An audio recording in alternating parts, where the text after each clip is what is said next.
अच्छा, अब हमारे पास यहाँ पर आगे कमिट्स इन जावा। कमिट्स आपको पता है लैंग्वेज के अंदर कमिट्स होते हैं। कमिट्स का मतलब क्या है? ऐसी लाइंस ऑफ कोड जो कि हम डेवलपर को समझाने के लिए लिखते हैं,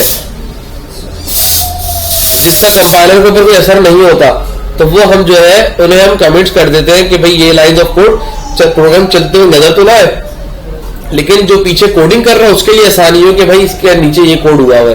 ठीक है, तो हम यहाँ पर जो है एक देखिए सिंगल लाइन कमेंट का मतलब क्या है? बैक स्लैश लगाकर उसके अंदर कोई भी चीज लिख दे तो वो हमारे पास सिंगल लाइन कमेंट कहलाता है। मिसाल के तौर पर मैं यहाँ पर जाता हूँ और ये स्लैश मार के इस तरह लिख देता हूँ प्रिंट फंक्शन।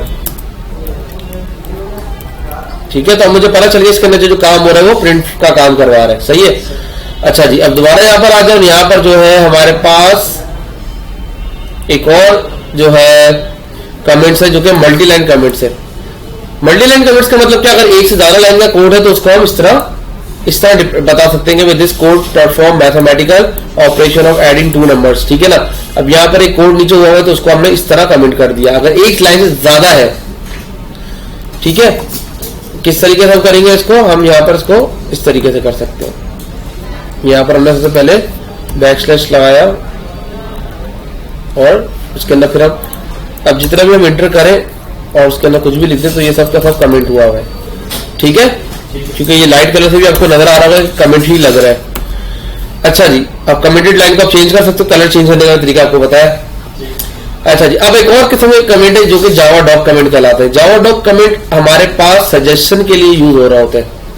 सजेशन का मतलब क्या है? मिसाल के तौर पे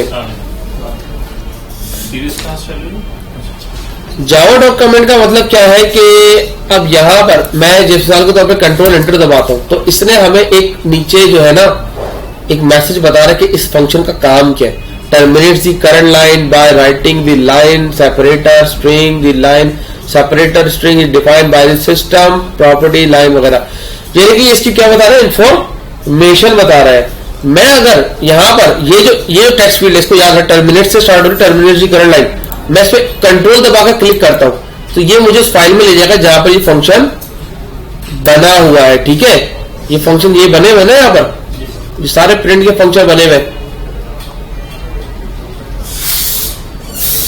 प्रिंट एलन। अब ये हमारे पास जो है जब हम खुद से बनाएंगे, जब हम ये फंक्शन खुद से बनाएंगे तो फिर हम क्या करेंगे? इन फंक्शन को इस्तेमाल करें जो है करने के लिए इन फंक्शन के ऊपर कोडिंग करेंगे। वो किस तरीके से करेंगे मैं आपको दिखाता हूं। यहां पर मिसाल के तौर पर इन्होंने नीचे एक फंक्शन बनाया हुआ है पब्लिक बूलियन इज एम्प्टी। एक फंक्शन है जो कि जिसका नाम इज एम्प्टी रखा हुआ है और इसके रिटर्न टाइप एक काउंट डिफाइन कर रहे हैं। ये क्या है इसको समझने की भी जरूरत नहीं है। जैसे ऊपर देखें आप तो यहां पर देखो बैक स्लैश के बाद डबल स्टैरिक है। मल्टी लाइन में और जावा डॉक कमेंट में सिर्फ डबल स्टैरिक का फर्क होता है। सही है।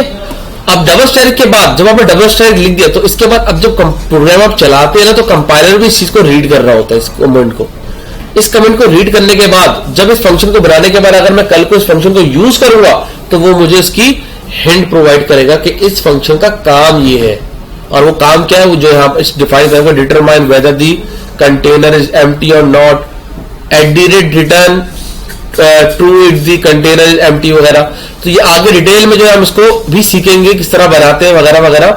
बिल्ट-इन जो आपके पास इस तरह का आ रहा होता है जिसके अंदर मेन फंक्शन से ऊपर इस तरह का बना हुआ आ रहा था, अगर आपको याद हो तो, जो मैंने अभी मिटा दिया था थोड़ी देर पहले। ये यहां पर क्या काम हो रहा है? यहां पर जो है @पैरामीटर, ये जो इस फंक्शन के पैरामीटर है उसको डिफाइन कर रहे हैं कि भाई इसके अंदर एक पैरामीटर है जिसका नाम args है जो कि कमांड लाइन आर्गुमेंट है।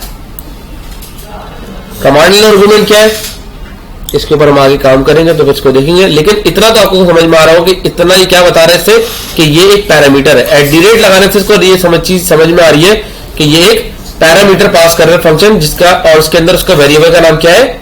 आर्गुमेंट्स। मैं अगर इसको मैं इसको चेंज भी कर सकता हूं, मैं इसको a लिख देता हूं। अगर इधर a लिख देता तो फिर इधर भी a लिखना पड़ेगा।